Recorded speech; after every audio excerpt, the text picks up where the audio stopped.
Welcome to Andhraprabha. నేను Santoshi. So present మనతో పాటు సహస్ర మ్యామ్ ఉన్నారు. ఆవిడని అడిగి తెలుసుకుందాం. మేడం, పూర్వం కంటే అంటే ముందు కంటే ఇప్పుడు చాలా లివింగ్ రిలేషన్షిప్స్ ఎక్కువైపోయాయి. దాని మీద మీ ఒపీనియన్ ఏంటి? లివింగ్ రిలేషన్షిప్స్ అంటే ఇప్పుడు భర్తను వదిలేసిన భార్య అయినా అటువంటి సంబంధాలే పెట్టుకుంటున్నారు, భార్యను వదిలేసిన భర్త అయినా అటువంటి సంబంధాలే పెట్టుకుంటున్నారు. అటువంటి సంబంధాల వల్లనే మొన్న మన జీ తెలుగులో ఆవిడెవరు పవిత్ర జయరామ్ అని ఆవిడ మన తెలంగాణ అతను చంద్రకాంత్ గారు కూడా అటువంటి రిలేషన్షిప్ పెట్టుకుని వాళ్ళ జీవితాలు ఆగం చేసేసుకున్నారు. ఆవిడదంటే యాక్సిడెంటల్గా చనిపోయింది.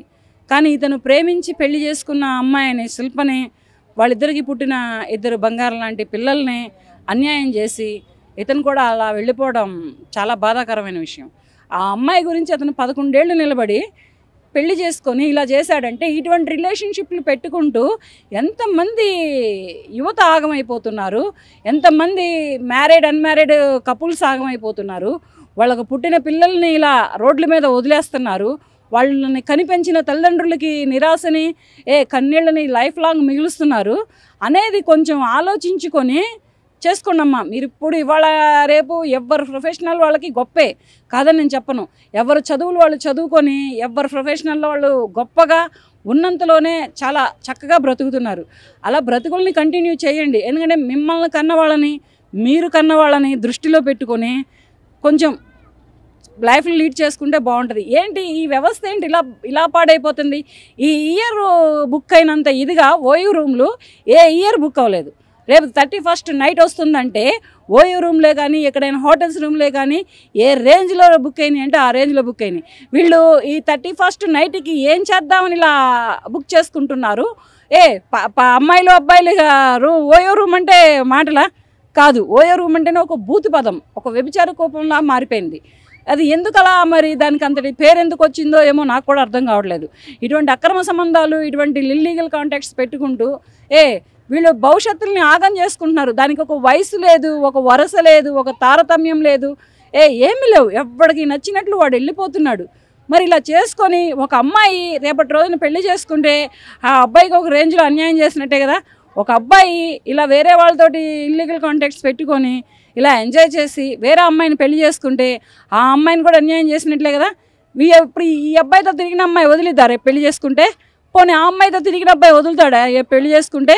ఈ కాంటాక్ట్స్ పెట్టుకుంటూ ఇట్లా లైఫ్లు ఎందుకు ఆగం చేసుకుంటున్నారో, ఆత్మహత్యలకు ఎందుకు దారి తీసుకుంటున్నారో, లేకపోతే ఒకళ్ళనొకళ్ళు ఎందుకు చంపుకునేదాకా ఎదుగుతున్నారో, వీళ్ళని కన్న తల్లిదండ్రులని ఏం చేస్తున్నారు, వీళ్ళ మీద ఆశలు పెట్టుకొని బ్రతుకుతున్నటువంటి కనిపించిన తల్లిదండ్రుల్ని తొంగలో తొక్కేసి ఇలా తప్పుడు దోవ పెడదారి పట్టి నాశనం అయిపోతుందో ఈ యూత్ వ్యవస్థ నాకు అర్థం కావటం లేదు. మరి కలికాలం అంటే ఇంత వరస్ట్గా తయారవుతున్నారు. మెయిన్ అమ్మాయిలు మాత్రం మామూలుగా లేరు అస్సలు. ఒక రేంజ్లో ఉన్నారనమాట. వాళ్ళ ఆశలు, వాళ్ళ కోరికలు. ఆ అబ్బాయి దొరికితే ఇక తిరిగి వాడి దగ్గర పడితే కొట్టేయొచ్చానా? వాడు కష్టపడి సంపాదిస్తలేదా? వాడు ఏమైనా ట్యాంక్ బండ మీద జేబులు కొట్టుకొచ్చి సంపాదిస్తున్నాడా, లేకపోతే వాళ్ళ నాన్న పర్సులు కొట్టి మీకు పెడతాడా? మీ కోరికలే కానీ, అమ్మాయిలకి ఉన్న కోరికలే కానీ, ఆశలే కానీ అలా ఉండడం వలన, ఈ ఆడవాళ్ళ కోరికలు ఆశలు కూడా అలా ఉండడం వలన ఇప్పుడు ఇలా తయారయ్యి ఇంత దారుణంగా తయారవుతుందన్నమాట. ఇప్పుడు పోనీ పెళ్ళయింది, సరే భర్త వదిలేశాడు, నీ బ్రతుకు నువ్వు బ్రతుకు. పోనీ భార్య వదిలేసింది, నీ బ్రతుకు నువ్వు బ్రతుకు. ఇలా లేరు. మెయిన్ ఏంటంటే ఈ ఇల్లీగల్ కాంటాక్ట్స్ అనేవి ఇప్పుడు మామూలుగా ఇదవ్వట్లేదు. ఇంతకు ముందర ఎలాగో ఎక్కడో చాటుమాటుగానో తెలియకుండానో గుట్టు చప్పుడు కాకుండా చేసుకుంటూ వెళ్ళిపోయేవాళ్ళు. కానీ ఇప్పుడు అలా అవ్వట్లేదు. హాచి అంటే తెలుస్తుంది, ఆహా అంటే తెలుస్తుంది, దగ్గినా తెలుస్తుంది, తుమ్మినా తెలుస్తుంది. ఈ తెలియడం వలన ఏంటంటే వీళ్ళు పేరు పాడైపోయింది కాకుండా వీళ్ళని కన్న తల్లిదండ్రుల పేర్లు పాడు చేస్తున్నారు, వీళ్ళ కడుపును పుట్టిన బిడ్డల పేర్లు పాడు చేస్తున్నారు. రేపటి రోజున ఇటువంటి పిల్లల్ని ఇటువంటి తల్లిదండ్రుల కడుపును పుట్టినందుకు ఈ పిల్లల భవిష్యత్తు ఏం కావాలి? రేపటి రోజున ఇటువంటి బిడ్డల్ని కన్నందుకు ఆ తల్లిదండ్రులు ఎలా కుంగిపోయి బ్రతకాలి? ఇది కొంచెం తల్లిదండ్రులు ఇప్పుడున్న యువత తల్లిదండ్రులకి ఇస్తున్న మెసేజ్ ఒకటే, కొంచెం మీ పిల్లలు ఏం చేస్తున్నారు, ఎక్కడికి వెళ్తున్నారు, వీళ్ళు ఫోన్లలో ఎవరితోటి మాట్లాడుతున్నారు, చాటింగ్ ఎవరితోటి చేస్తున్నారు, ఇదంతా గమనించి మీ పిల్లల్ని మీరు కంట్రోల్లో చేసుకోండి. చేసుకోకపోతే రేపటి రోజున వాళ్ళు ఏదో ఒక తప్పు చేసి ఎక్కడో ఒక దగ్గర చచ్చిపోతే మాత్రం ఇప్పుడు అస్సలు పేషెన్సీ లేదు పిల్లల దగ్గర, అస్సలు ఓపికే లేదు. మరి అది బెదిరిద్దామని చేస్తున్నారో సూసైడ్లు, లేకపోతే నిజంగానే జీవితం మీద విరక్తి పుట్టి చేస్తున్నారు.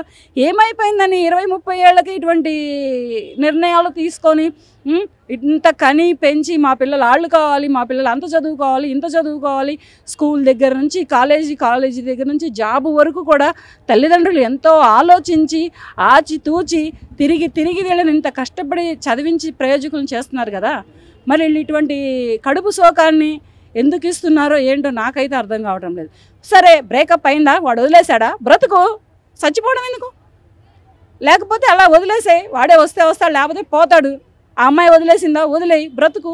ఇవి ఏమీ లేవు. చిన్న బాధ వచ్చిందంటే చాలు మెయిన్ సూసైడ్కి వెళ్ళిపోతున్నారు. మరి ఇట్లా వెళ్ళిపోవడం వలన ఏంటి అనేది కూడా కొంచెం తల్లిదండ్రులు గమనించుకొని మెయిన్ ఆడపిల్లలను కంట్రోల్ చేసుకుంటే, ఇప్పుడున్న జనరేషన్ బట్టి, ఇప్పుడు తల్లిదండ్రులు ఆడపిల్లలకి ఇచ్చిన ఫ్రీడమ్ను బట్టి తల్లిదండ్రులు ఆడపిల్లలను కంట్రోల్ చేసుకుంటే బాగుంటుందని నేను అనుకుంటున్నాను.